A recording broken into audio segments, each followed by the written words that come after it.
विकास, सबसे बड़ी बात यह है जब हम बिहार की राजनीति की बात करते हैं तो हर बार एक अलग फ्रेम देखते हैं हम बिहार की राजनीति में, लेकिन इस बार हमने देखा कि जो रेशियो है पिछली बार के मुकाबले वो लगभग वैसा ही जमीनी स्तर पर भी हमें देखने को मिला। हम ये क्या मानकर चले कि कांटे की टक्कर जो होगी वो बड़ी पार्टियों के बीच में होगी, बीजेपी वर्सेस आरजेडी?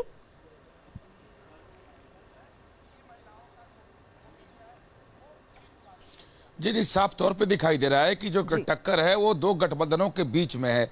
बीजेपी है, आरजेडी है, जेडीयू है, फिर आरजेडी है, क्योंकि बाकी जो सहयोगी पार्टियां हैं वो थोड़े थोड़े सीटों पे किसी पॉकेट्स में चुनावी मैदान में हैं, और दोनों के इन और बड़ी पार्टियों के नेतृत्व में ही छोटी पार्टियां हैं, तो भिड़ंत तो बड़ी पार्टियों के बीच में ही होनी है और इसमें कोई संदेह नहीं कि कांटे की टक्कर है।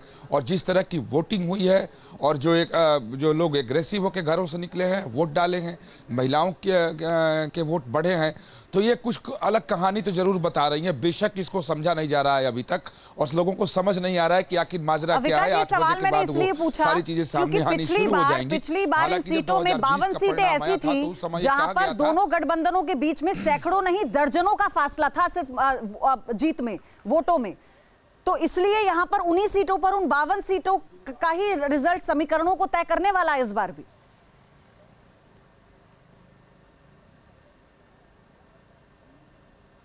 नहीं देखिए, 52 सीटों की सिर्फ बात नहीं है, तमाम सारी ऐसी सीटें हैं, कुछ नई सीटें हैं जहां पे आमने सामने का भिड़ंत है और कांटे का मुकाबला है। बहुत सारे ऐसे हैं, चूंकि देखिए चुनावी लड़ाई है, जातीय समीकरण। विकास जी, मैं आपको रोकना चाहूंगी। जेडीयू की ओर से राजीव रंजन इस वक्त क्या कह रहे हैं वो आपको सुना। जो उनके रखे गए जो भी वायदे थे, जो उन्होंने जनता को गुमराह करने के लिए बातें कही, जनता ने उसको नकारा और एक विश्वसनीय नेता के तौर पर जो नीतीश कुमार जी की छवि है, जो एनडीए ने डबल इंजन की सरकार के जरिए बिहार में काम किया, प्रधानमंत्री नरेंद्र मोदी जी और नीतीश कुमार जी के जोड़ी ने जो बिहार में विकास की गंगा बहाई, उसका पुरस्कार या आप मेहनताना कह सकते हैं, जनता ने दे दिया है और हम एक बार फिर सरकार बनाने जा रहे हैं।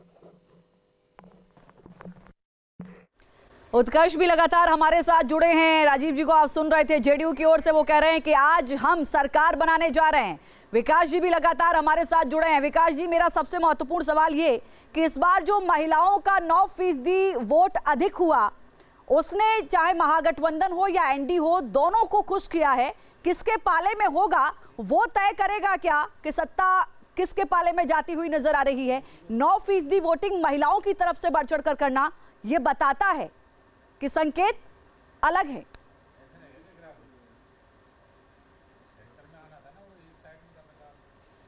देखिए, थोड़ी देर में ही जब जो अनुमानों का दौर है, जो अटकलें लगाई जा रही हैं, वो समाप्त हो जाएगा। जब ईवीएम खुलेगा, काउंटिंग शुरू हो जाएगी, तो सारे आंकड़े धीरे धीरे आने शुरू हो जाएंगे। लेकिन ये क्या बात देखने वाली है कि आप 2020 के चुनावी परिणाम को देखें। जब चुनाव हुआ था और जब उसके रिजल्ट सामने आए थे, तो उसके बाद यही कहा गया था कि नीतीश कुमार की जो वापसी हुई है वो महिलाओं की बदौलत हुई है, क्योंकि शराबबंदी का मसला था, कई सारे जो सामाजिक सुरक्षा के लिए नीतीश कुमार ने कदम उठाए थे, जिसका सीधा लाभ महिलाओं को हुआ था, परिवारों को राहत मिली थी, जिसकी वजह से माना गया कि महिलाओं ने नीतीश कुमार को वोट किया और उनकी वापसी हुई। इस बार देखें कि जो नीतीश कुमार ने कई कदम उठाए, पेंशन योजना को बढ़ा दिया, 400 से 1100 कर दिया, महिलाओं को 10,000 रुपए दिए, दूसरी कई सारे उनके द्वारा कदम उठाए गए, तो महिलाएं इसको बोलती भी नजर आई। जहां भी मैं गया पिछले 1 महीने में, जब चुनाव चल रहा था और महिलाओं से खासतौर पर बात करता था, तो वो नीतीश के अलावा किसी का बात नहीं करती। विकास जी, आपको रोक रहे हैं। अजय आलोक क्या कह रहे हैं इस वक्त, वो सुनवाते हैं। मानसिक अस्पताल देंगे क्योंकि लोगों को दिन में तारे दिख रहे हैं, गफलत हो जा रही है, हेलुसिनेशन हो जा रहा है, तो ये सब का उपाय भी तो करना पड़ेगा। जिम्मेदारी तो हमारी है, अगर हम सरकार में रहेंगे तो करेंगे हम।